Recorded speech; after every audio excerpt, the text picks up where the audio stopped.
I'm Jay Pitts, a real estate broker, agent, leader, and investor. For the last decade, I've navigated the craziest of real estate markets this country has ever seen, selling over 2,000 homes, moving in and out of markets, always ahead of the curve.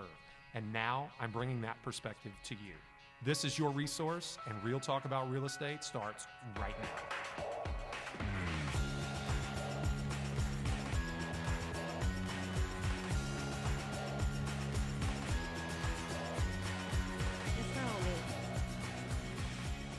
Hey everybody, welcome to Resource, Real Talk about Louisville real estate. I'm Gabe Pruitt. And I'm Jay Pitts. And today we are joined by another one of our brokerage's top agents. Tracy French is here. Hello, hello. Tracy, last time you were here, you were not one of our brokerage's agents though. I was not. You joined the esteemed club of two-time guests. I think it's just you and... Well, there's a few actually. No, yeah, Tom you're Toole. right. Tom Toole and Joe Cicero and a handful of Dustin other people. Oldfather. Yep, and then... I think Tracy is the So basically only... you're wrong. You're, yeah. She's the only. You're not special. She's the only local two-time guest. There you go. That's good. Yeah. The only local two-time guest. All right. I'll give you a little. And a lot has courtesy changed for since that. last time we talked to you too. Yeah. Yes. A lot of change. That is true. Change happens, though. You know, change happens in real estate. You know, Tracy. I'll be fair. Last episode we had the Hoaglists, Matt Hoagland. Yes. I'm gonna start introducing him that way. Yes. We're gonna blow. The Hoaglists' we're gonna very blow. own. We're gonna blow his podcast up with our listener base here. But no, I thrust it upon Matt at the last second to join the podcast, and I think it went very well. Which Matt is the kind of guy, as Tracy is, the kind of person that just I think is so genuine that, you know, anytime you give them an opportunity, Tracy, I'm gonna blow your head up for a second. Sorry. Please do. You give them an opportunity to talk about things that they're passionate about, and it's just going to be good. Definitely agree with that. Period. End of story. So, like, frankly, like, we drug Gabe out of the Wendy's drive-through line to get over here, and as you guys, as our regular listeners can tell, that we're 26 minutes late going We live. don't have to go there, but we done went there. Sorry, bud. I won't go there anymore. How about that?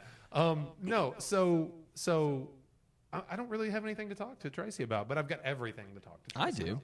One thing I know you have mentioned, questions. Last time we talked to Tracy, what we talked about, for those of you that are newer to Resource, if you don't remember, how long ago was it, too? Do you Year know? and a half, 2 years?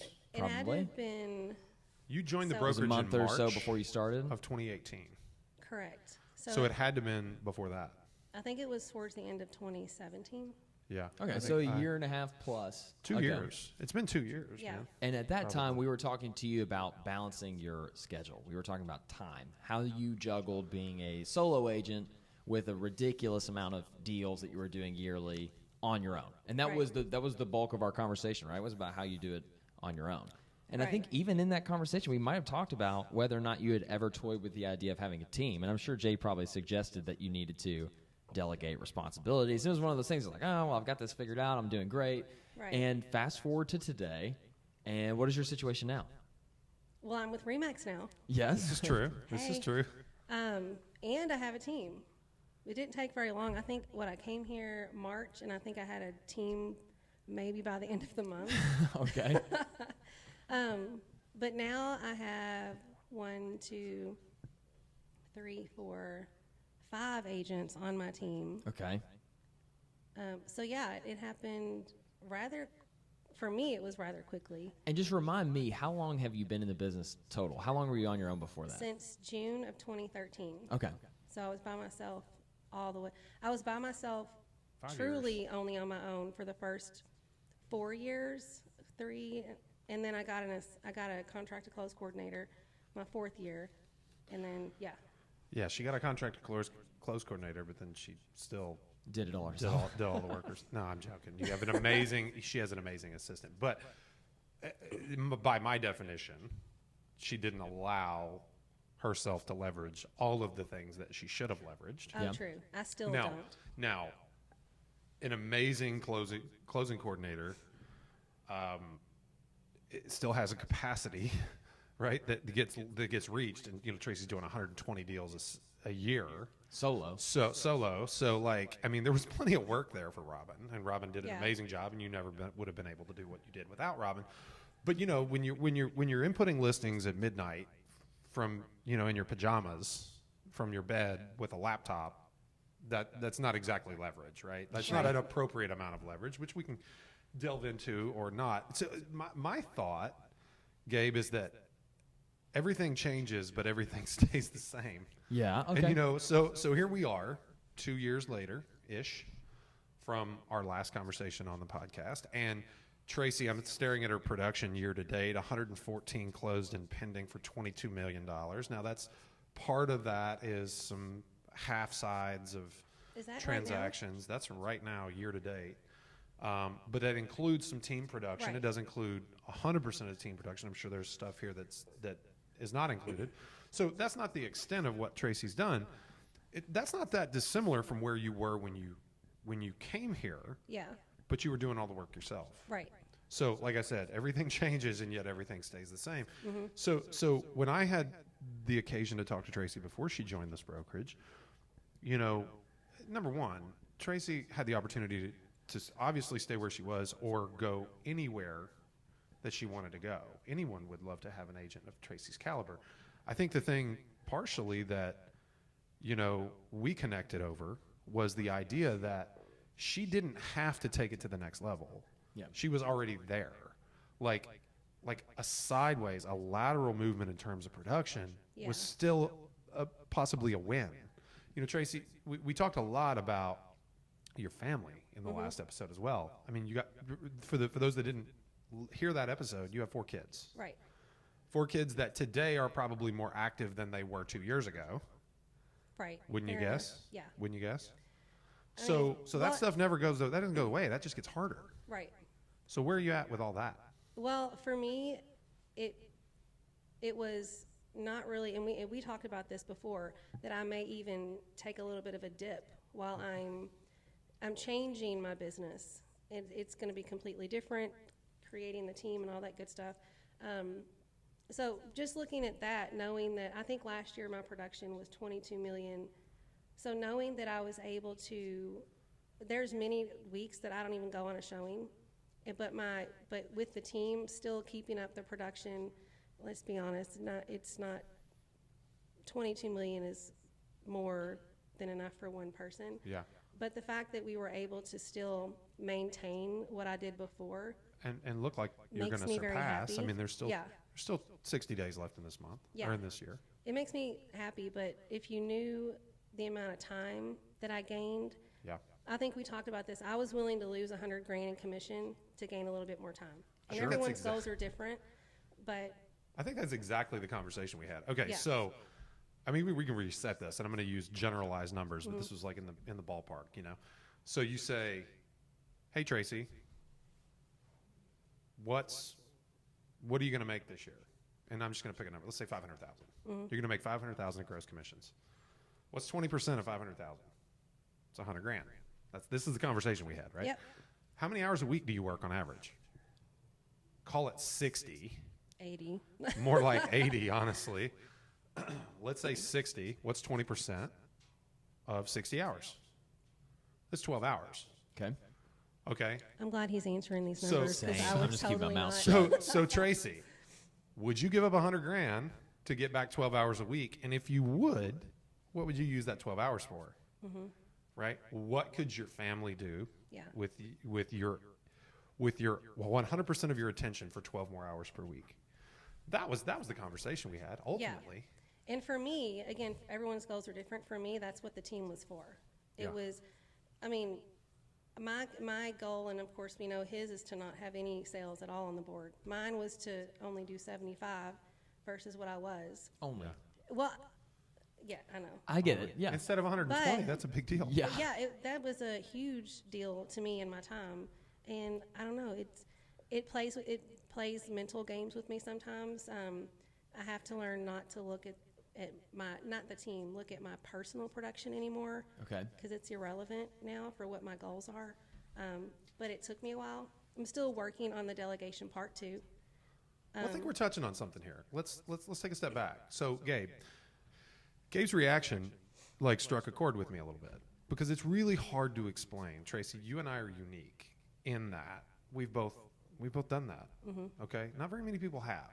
Okay, you know, a lot of people you wouldn't dream of it. Like the thing that really stands out to me is how some people are wired a certain way, Right.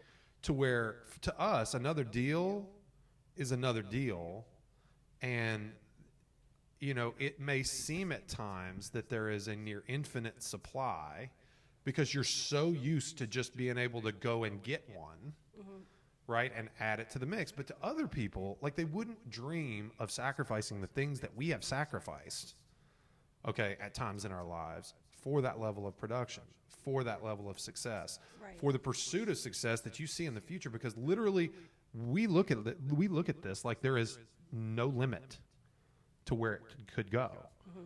Okay, so the challenge, Gabe, that I think you expressed, like with a knee-jerk reaction to her comment about limiting herself to 75 sales, is the reaction that a lot of people would have, but it's just the opposite for she and I. Okay, for us, there is never enough. Yeah. And the restraint that we have to exercise, the challenge that we have to exercise, the demon, if you will, is not allowing that desire, that drive to consume everything else in our lives. Yeah. Okay, I've done 175 deals. Now, it's not even, my 175 is not as impressive as her 120, because mine was a force multiplier. A lot of it was bank foreclosures, and a lot of it was built in. I didn't have to go out and secure that. But I had 175 balls juggled in the air in 1 year's time. And and as if that weren't enough, 125 of them being REOs, I did 50 traditional sales on top of it with the demands that come with that. And that's more traditional sales than most real estate agents will ever close in a single year. So here's something that I'll say about that, because I think that you're 100% correct. That there are, even within top producing agents, there's different types of people. There are people where they have a specific growth goal, and they're like, when I hit this, everything above it is the same to me. If I can reach this level of success, I'm not willing to sacrifice more of my time to get a little bit more. Like, I'll be happy when I hit this. And then, of course, there's people that are drivers who, if there's more to be had, then I'm going to have it, right? That kind of mentality. I think what you said, though, about it being a constant battle is important, because obviously you're not willing to sacrifice everything in your life for one more sale, one more deal. I don't think that's true about either of you. And so what I think is interesting that both of you have done, you a while ago and you more recently, is found a way to channel that energy and that drive to get more into a way that you can help support other agents by having a team, right? I feel like having a team is a great outlet for someone who is a large capacity producer. You get to improve the lives of others who may not share that same drive that you have by constantly giving them opportunities, and you start to win back some of that time that you are looking for, right? Right. Does that make sense? It's absolutely the way that what I have done is I've replaced, and you have to replace it because it doesn't go away, right? I've replaced my need to have like infinite growth in terms of sales with my need to have infinite impact on more and more agents. Yeah, and I think And that's their the business. healthy way to take that drive, that innate drive, because it can either take you in a healthy direction or in an unhealthy direction, right? No, absolutely. And Tracy, would you say that it's a bit of an addiction? I mean, have you ever been addicted to anything? I've been addicted to tobacco in my life. Like, I was a college baseball player, and I think it's I know what that's totally like. an addiction. That's why when he says earlier something about as far as the time, or most people don't want to even do 75 or 120 deals. It's Sure. not. But that, for me, that was my addiction. Versus Yeah. someone, it may be going to the gym. Yeah. Like maybe, so for me, I feel like it's an addiction, because if you're doing it the right way, you see how you're affecting other people. Like, surely no, I don't know, it sounds, you're the word guy. What word am I looking for here? Cliched. Yes. Bam, look at you, first try. But that is part of the addiction too. It's just Yeah. like, and you just keep going and going and going, but there's so much reward. I think if the reward was not there, Yeah. it would not have the same. Well, it's why we're drawn. I often wonder why we're drawn to the industry that we're in. I mean, real estate is interesting. It's like, the island of misfit toys in some ways, because it's like literally like so many different personalities end up in this business. It's like, how could a top agent be this and that type of personality simultaneously. It seems really bizarre to me sometimes. Or when I one consider top it. agent be this way, and a totally different type of person also be a top That's agent. exactly what I mean. Like, you could have this way of doing it and this way of doing it, and they both are equally effective. Am I in front of the camera, Marcy? Sorry about that. So, director Marcy's going to get like an Emmy for this by the time we're an Oscar or whatever it is. By the time what's the awards for It's podcasting? Emmy. I don't know. Oh, Anyway, yeah, it's an For Emmy. podcasting, I for don't know if they podcasting, have are that there yet. awards? Okay, well, anyway. It's the ones that they don't show on TV. That they do We'll call before them everyone the gets It's audio We'll only. call them the award show. the podcasties. Anyway, so I've totally lost my train of thought. I've got a train of thought for you. Island of Misfit Toys, crazy. But, you know, people like Tracy and I, we share a certain thing.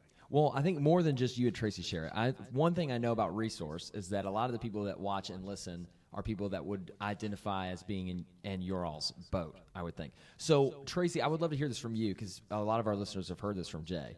But in your limited and new experience as a team leader, what would you say to someone who's listening right now who is doing tons of deals? They're definitely what you would call successful in the real estate business, but their time is just like the thing that they can't get back. And they've thought about starting a team, but maybe they're nervous about having people that rely on them. Maybe they're nervous about giving up some of that control, like Jay was talking about. What would your advice be to someone listening right now that's maybe on the edge of starting a team, or they're just not sure? I would almost have to ask them where's your business coming from? You know, Okay. to some people, I don't know, if you're getting a lot of sphere business or business that you're not paying for, it would. And I don't know, again, I still consider myself new and learning on this whole team thing as well. But for me, it helped that I was spending zero marketing dollars on Zillow or any of that before I created my team. Okay. I take that back. I had like a $60 a month homes.com account or something. But your overhead was low. It was very low. For lead so acquisition. For me, Yeah. I was able to still tap into my sphere and have enough business to share, but I incorporated, you know, the online leads and all of that. And for me, it made sense. I don't know, it depends on what your goal is. Do you have because it's obviously your expenses are going to go up. Yeah. You're going to have to spend more money to make more money and to make sure that your team, I don't know. You need to ask him that question. No. You're making the point. No, The totally object track is what not you're to spend less; it's to make more. I think So- personally, if someone came to me with that, I would have more questions. You know, it's not. I mean, if it's time, yes, the team can help, but there's There's more to it than that. other. The people like you, Tracy, you come to a team late because you thrive on the activity of generating all the business. Mm-hmm. You thrive on being able to keep it all in line. Like, you're the one that can, right? And yielding that control is troublesome. It's not just the discomfort associated with having more expense. You know, that's part of it for sure. But you celebrated. I don't know if you remember this, but like, you and I talked. I mean, Tracy and I have been friends for how many years? 5, 6, 7 years. We've been talking. One of those. You know. Tracy's pretty- like, well, friends? Like, we've been friends. We are homies. Which, by the way, we are homies. homies before We've we known are. each That's right. By the way, Lana Gibbons, everyone, with the People's Choice Podcast Awards. Oh, she apparently. dropped a link. She dropped a link in the thread, so That's leave it to funny. Lana. Thank you, Lana. That was awesome. This is way better than the podcasties. How long have you and Tracy been friends? We've been friends for a while, Okay. and we've Yes. talked for a while. But when we used to talk prior to her joining this brokerage and embarking on this kind of team journey, she would celebrate to me her ability to keep it all together.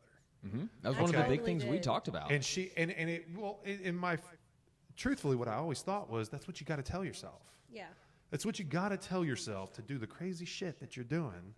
Meanwhile, keep it I'm all crying together. in my bedroom because I'm so stressed out, and my husband's like, "Why are you crying?" I'm like, "I don't know." Well, I mean, While that's I'm keeping it all together. Well, what was That's last just- week's episode about with Hoagie? We talked about self-talk, right? And I Yeah. feel like having positive self-talk and being willing to congratulate and affirm yourself through stressful events like that is probably what led to a lot of your success. Well, Tracy didn't know how to do it. I mean, like, business came to her very quickly because of who she is and what she is and how she did things.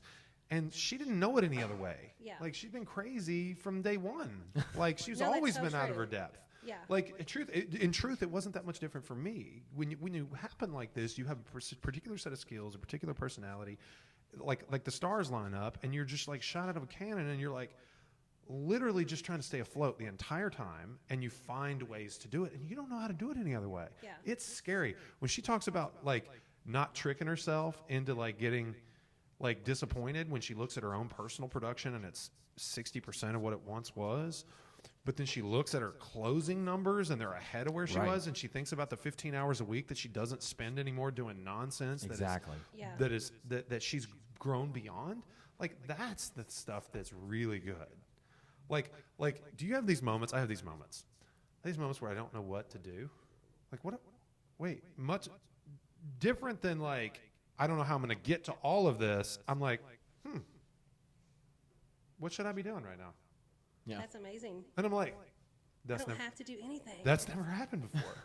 I might be able to sleep tonight. That's never happened before. Like, I don't wake up in the middle of the night, Gabe, like, and go, I forgot to send that repair request. Yeah. Like, I know you've had that. We've talked about that one. Like, just not being crazy. Yeah. Like living it really is refreshing to me when I talk to agents that it never occurs to them. They have a good business, but it never occurred to them to be stupid the way that I've been stupid in my life at times. Well, some of it's about taking risks. I don't know if stupid's the word, but like. No, stupid. It is stupid that I did some of the things that I did, that I assumed responsibility. And it's all in good, it's all well intentioned. Tracy, in addition to being addicted to being successful, you're addicted to helping people. And when somebody comes to you, do you remember the weekend before you joined this office? Do you remember what happened? Did I cry? No. I mean, maybe you did. I don't know. So Tracy texts me a picture of a car on blocks Oh, that was that's parked in right. front of a house that she was showing in a not so nice neighborhood. Yeah. And you can imagine the price on that house that she was showing was not was not substantial. Like the commission she was due to earn was not fantastic. Yeah. Okay, and I responded with a picture sitting at St. Patrick's Parade. Mm-hmm. Right? I was sitting at a St. Patrick's Parade the same time, like with my kids, enjoying my weekend, while she's out showing shitty houses. Yeah, totally true. Okay, and like I'm pretty sure that moment did have something to do with your decisions. Yeah, I remember it's like, why are you doing this again? Like, Yeah. and I don't want to say that to say I'm not above that. Absolutely, I want to make yeah. that very clear.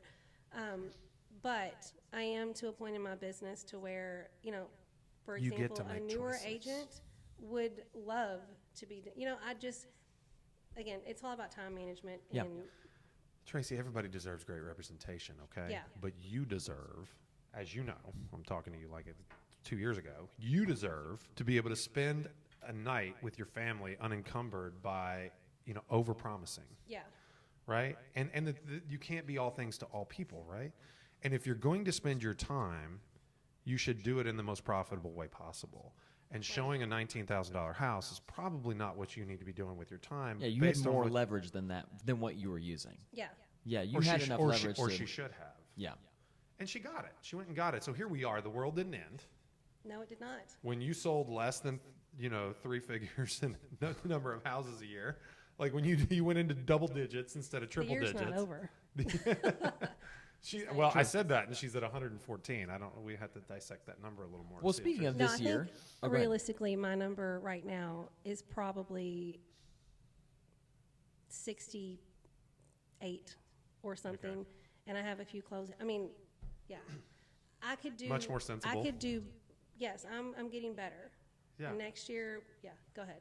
No, I was going to ask you, and this is kind of leading into what you were saying. I know that the team is still relatively new. This is your first full year with the team, Yes. right? And so I was going to ask you, since it's still in a really formative phase, I know that it could all look different next year. You never really know because we're still figuring it out. But what are your team goals right now? Like, do you have like stated team goals that know you guys are after, or is it more like we're just paddling and figuring out how to tread water until we have a plan together? So the way that I've approached it is individual goals with them. I guess if you add all of that up, that would give you our team goal. Okay, but it's more But- individualized approach. Yes, with them. Which like, it should what is be. your goal? That's It good. should be. But next year, I think, and I've told them a little bit about this too.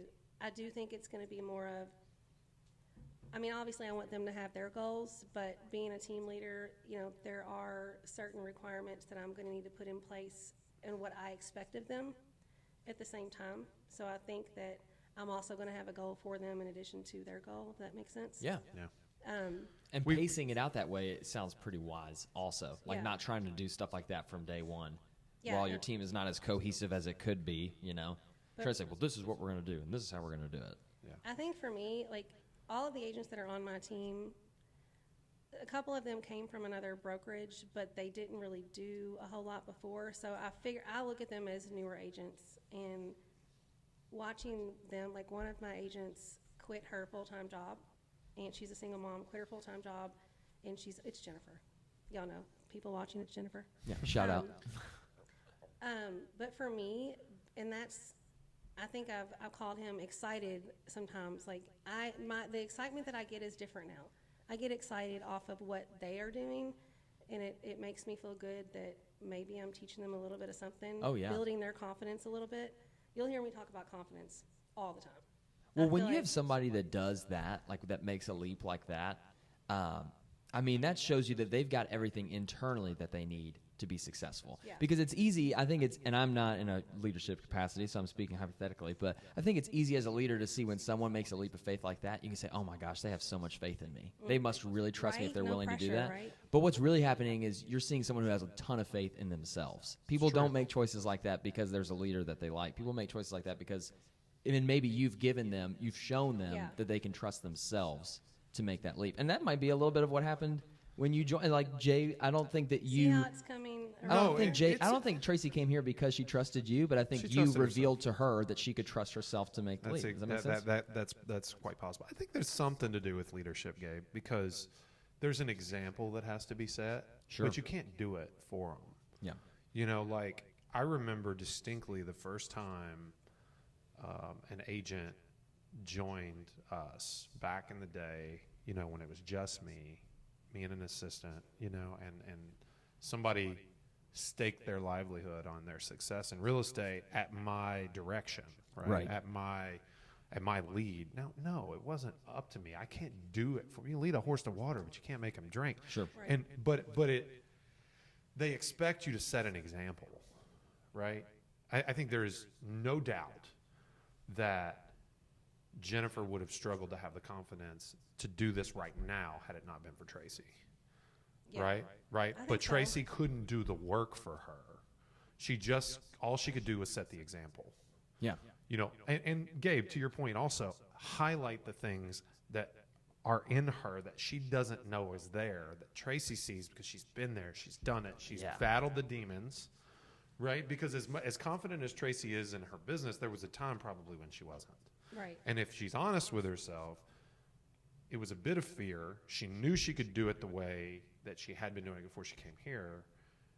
And it seems kind of crazy, but she was probably scared to try the team thing because that was different. It was new. And the opportunity to fail was there. And it seemed greater, more likely to her than just doing it the way that she had been doing it for the 3 years prior. Yeah. Yeah. So, when it comes to leadership, it is exposing. It is exposing what somebody already has. Yeah. And I feel like, especially with leaders, there's the type of people that, because nobody starts in real estate and it just is just off to the races. Like, we have agents that have hot starts, but everyone experiences some of the growing pains of becoming a real estate agent. I feel like there's the people that they hit those growing pains and they get chewed up and spit out. And then there's the other people that learn from their mistakes and they just continue getting What if better, I tell you I've never hit those growing pains yet? No? It's just been smooth sailing? I mean, that's great news if it's true. No, I recall. I just can't. I don't believe I've hit growing pains, but not in as far as like. I've never hit growing pains as far as like being able to get business, being able to close deals. My growing pains may be other things, but. Well, and it's important to remind viewers who aren't super familiar. But I've always been in real estate when the market was good. Okay. That's not true. That's a qualifier that you're trying to... That's not understood. You got in 2013, you said. Yeah. The market wasn't 2013 like it is today, or like it was last year. Well, no. Like it was. But it wasn't 06. Like, it wasn't 06, 07, 08, 09. Well, like I was saying, though, it's important to keep in mind that your particular brand of marketing and real estate, and the way that you've reached out, like you said, has always been really sphere heavy. I feel like you're someone who has a really good grasp on how to engage your sphere of influence, and that's always been how you've done your business, right? I think that and the reason that I say that is because I feel like so many people use excuses as to, let's say, for example, people say, oh, well, you shouldn't list your house during the holidays because it's slow. Yeah, blah, Is blah, it blah. really slow? Or are you just telling yourself it's slow? Because those have been my busiest months of the year. Oh, yeah, we talk about that a lot. But I say that, when I first got in, I didn't know anything.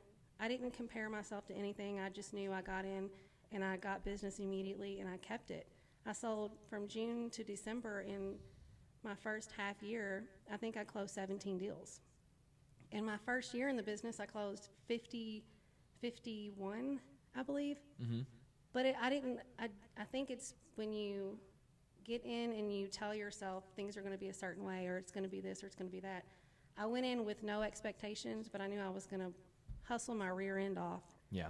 And I think that, I don't know, now I forget, my mushy brains forgot where I was even going No, there. all of that makes sense to me. So You give up your short memory, recall skills when you get into real estate. talking about making Right. sacrifices. Yeah, no. And I'm sick, so as Well, I'm here's- talking, my head is like throbbing. Mm. And I'm But good. But she's not I'm going to good. use that as an excuse. Of course not. No, Tracy's Never. Tracy's a great example on why the market, while it may be seasonal, while it may be cyclical, the best don't succumb to that challenge. And I could say a lot of great things about Tracy, and and I will. But I think Same. I think we've. Well, that's For very nice of you. For you. That's right. You can There say a you lot go. of good Good things catch. about yourself too. I would totally buy into that. I think that's probably all that we have time for today. But before we leave, I want to go back and revisit one topic. Okay. If you're one of these agents, right, where there is never enough. Okay, I caution you. Okay, regardless of where you're at in that journey, whether you're in year 1 or year 7 of that journey, it will catch up to you. It will. You need help. Yeah. Not only do you need help, this industry is going to require that you move in that direction, or you will not succeed forever at the level that you hope. Plateau. You will plateau and you will descend because teams can outperform an individual. Doesn't matter how qualified an individual is. Tracy is a perfect example. Tracy, in order to continue providing the level of service that she wanted and continue to grow her business, she had to sacrifice things in her life that she shouldn't have had to. Yeah. Things that she didn't want to. Things that she would not have allowed herself to continue sacrificing forever. Okay? And, I'm hearing stories about people in the prime of their career getting out of real estate and going to do something else.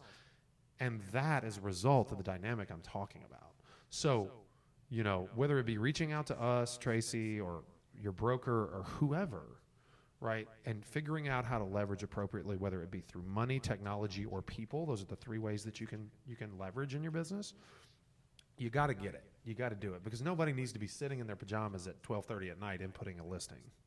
Nobody needs to I be. still do that. Nobody needs to be. Nobody needs to be showing a house with, when you got 100 sales, for the year with a car on block sitting out in front of it while your family is off doing something completely different. Yeah. Okay. Just because you can sell 100 homes a year yourself doesn't mean you should. Now, Wise. Unless you're young, single, no family, and you have, I don't know. Nothing else to it do. doesn't even, honestly, I don't know. I don't even think it's good enough then. I don't care who you are. It's not a life that you want to be living for very long. Okay? Yeah. I mean, that's the truth. I mean, I literally, I was having a conversation with a good friend this morning. Shout out to Brian Wiegand at Century Mortgage, great guy.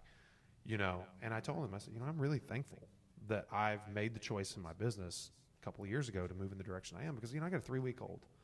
And I can't possibly imagine a life that required me to go on as many listing appointments and as many showings as I used to. I cannot fathom a life like that right now. Mm-hmm. So, anyway. Well, yeah, maybe this is the tip then. If you're someone out there that's listening and you sell 100 homes a year and you're getting ready to do goals for 2020, maybe instead of making your goal 150 homes next year, make it 100 homes in 20 less hours a week. figure out how to do the exact same number in less time. That's an admirable And the goal. truth is, Tracy hasn't made any less money. And I told her it would be that way. I told her what she did best was find the business, and she's continued to find it. And all you have to really do is leverage out a certain percentage to recapture a certain amount of time. And then you know, the rising tide, it raises all ships. Yep. So that's all I got for this week, guys. Tracy, you got any parting words? Thank you for enduring your cold to be our guest. Oh, Yes. you're welcome. Absolutely. And in case you can't read her hat, if you see her out, ask her about real estate. Ask me about it. For people listening right now in their podcast app that haven't been watching this live, if you want to ask Tracy any questions, she's a really active member of our live agent-only community on Facebook, so make sure to reach out to us to figure out how to get in this group so you can be watching episodes live. Generally, they go out right on time. I was a little bit late Unless today because Wendy's of me. calling. Before we go, Gabe, what is your combo meal at Wendy's? It's a Dave's Double every time. Number 2. Dave's number two. Number 2. Okay. Shout out to Dave. All right. Since I called Gabe out of the drafty line, I'm going to have to buy his lunch for him. So until next week. He's a cheap date. That's true. Wendy's. Until next week. This is Resource. Real talk about real estate. Real talk about real Louisville estate. real estate. For Tracy French, y'all have a good week. See you soon. Bye-bye.